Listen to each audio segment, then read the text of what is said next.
Makna tersembunyi Alkitab menggali mutiara-mutiara kehidupan yang tersembunyi dan terpendam dalam kitab suci.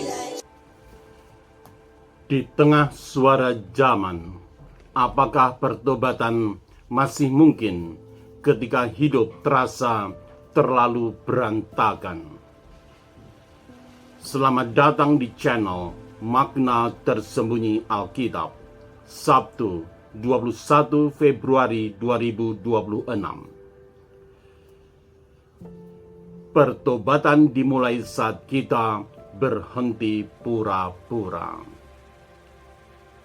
Hari ini merupakan peringatan wajib Santo Petrus Damianus. Sabda dan ketegangan makna.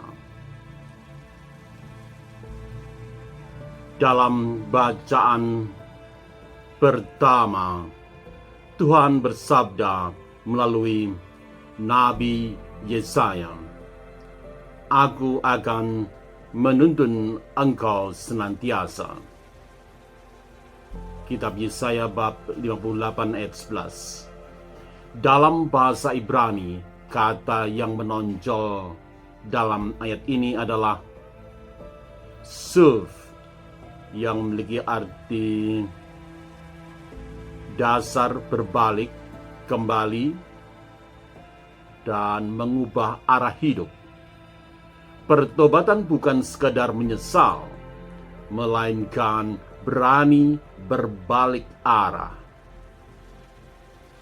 Ketegangan ini diperdalam dalam Injil hari ini. Bukan orang sehat yang memerlukan tabib, tetapi orang sakit. Injil Lukas bab 5 ayat 31. Injil memakai kata Yunani kaleo yang memiliki arti dasar memanggil secara pribadi, mengundang masuk dalam relasi. Hari ini kata suv dalam bahasa Ibrani dan kata kaleo dalam bahasa Yunani satu sama lain saling menggemakan bahwa Allah menanti manusia yang mau berbalik, lalu memanggilnya apa adanya. Letak tradisi suci. Kitab Yesaya lahir dari tradisi profetik Israel yang berani menegur ibadah yang tanpa keadilan. Kitab Yesaya ini ditulis secara bertahap, bukan ditulis sekali jadi. Kitab Yesaya ini ditulis mulai tahun 740 sampai dengan 500 sebelum Masehi. Selama kurang lebih 250 tahun sebagai tradisi kenabian yang hidup. Khusus untuk bab 56 sampai 66 kitab Yesaya ini ditulis pada masa akhir pembuangan dan pasca pembuangan, sekitar tahun 520 sampai 500 Masehi. Injil Lukas ditulis dari pengalaman gereja awal yang menyaksikan langsung Yesus duduk makan bersama para pendosa. Injil Lukas ditulis sekitar tahun 80 sampai dengan 900. Injil Lukas ditulis sekitar tahun 80 sampai 90 Masehi, sesudah kehancuran Bait Allah tahun 70 Masehi. Yang ketika itu, ketika ditulis pada masa itu berhubungan dengan komunitas Kristen generasi kedua yang banyak berasal dari latar belakang Yunani non-Yahudi. Injil Lukas lahir dari refleksi iman gereja awal tentang Yesus dalam terang kebangkitan dan dinamika kehidupan yang berubah dari waktu ke waktu. Di tengah suara zaman itu, dengan mengutip tulisan di Britannica dan tradisi gereja juga sumber-sumber lain, Santo Petrus Damianus yang dirayakan hari ini merupakan reformator gereja abad 11. Santo Petrus Damianus pernah menulis Penitentia est via fide. Pertobatan adalah jalan menuju hidup. Dalam masyarakat, penggunaan kata reformator sering terdengar besar, tapi maknanya mempunyai potensi bisa kabur. Oleh karena itu, dalam kesempatan ini perkenankan saya memberi penjelasan sebagai berikut.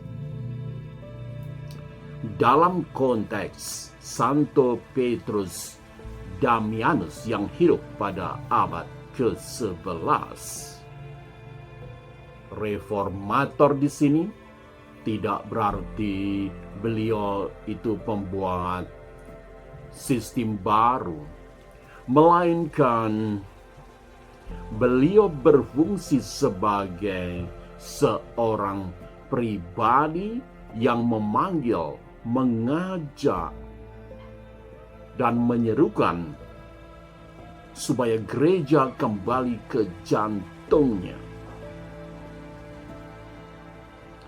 Untuk mengenal lebih jauh mengenai Santo Petrus Damianus, tentu saja tidak cukup untuk disampaikan dalam video ini. Jika memungkinkan, akan saya buat video tersendiri.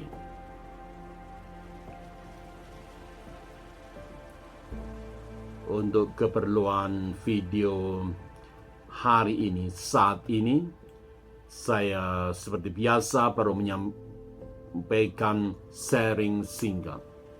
Sebagai pendidik dan pelayan digital, saya banyak belajar bahwa Allah sering memberi tugas panggilan untuk menyebarkan kabar gembira, bukan saat hidup ini rapi dan siap segalanya, melainkan justru untuk sharing ini, justru ketika saya berani jujur menyampaikannya dalam situasi apapun, termasuk kekacauan diri sendiri, yang bahkan suasana diri dengan segala kelemahannya itu dapat digunakan sebagai bahan sharing sekalian, sebagai suatu pengalaman hidup konkret bahwa Allah begitu berbelas kasih kepada saya. Sebagaimana ditulis dalam Injil Lukas, bukan orang sehat yang memerlukan tabib, tetapi orang sakit. Lukas bab 5 ayat 31. Refleksi singkat. Di bagian mana hidup saya perlu sikap berbalik arah, di mana saya mendengar kaleo panggilan Allah hari ini, panduan praktis. Hari ini, berhentilah menyembunyikan luka. Datanglah kepada Tuhan dengan kejujuran. Di sanalah pemulihan dimulai. Jika pelayanan digital ini bermanfaat, silahkan subscribe, like, dan share. Tuliskan tanggapan dan refleksi Anda di kolom komentar. Terima kasih, salam sehat. Berkat Tuhan menyertai Anda semua.